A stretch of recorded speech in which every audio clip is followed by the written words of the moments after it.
కాలేజ్లో students projects గురించి కామన్గా చేసే మిస్టేక్స్. సీనియర్స్ ప్రాజెక్ట్స్ తీసుకొని జస్ట్ పేరు మార్చడం, ప్రాజెక్ట్స్ కొనడం, గిటబ్ నుండి క్లోన్ చేయడం. ఇవన్నీ చేస్తే నువ్వు అసలు ఏం నేర్చుకోలేవు అండ్ ప్లేస్మెంట్స్లో చాలా కష్టం అవుతుంది.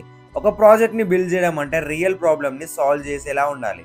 అది చిన్నదైనా పర్వాలేదు. ఫస్ట్ ఏదైనా ఒక టెక్నాలజీ నేర్చుకో, తర్వాత నీకు వచ్చిన టెక్ స్టాక్తో బిల్డ్ చేయి. అది వర్క్ కావాలి అంతే, కానీ కాపీ పేస్ట్ కొట్టకు.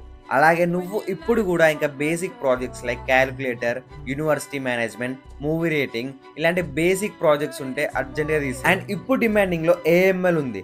ఆటోమేషన్స్ బిల్డ్ చేయి, chat boards, face detector, attendance tracker, కొంచెం అడ్వాన్స్డ్ ట్రై చేయి.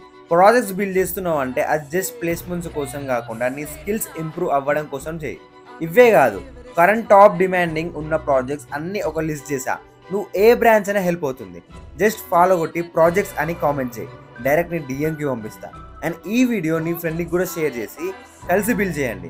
మనం మళ్ళీ నెక్స్ట్ వీడియోలో కలుద్దాం.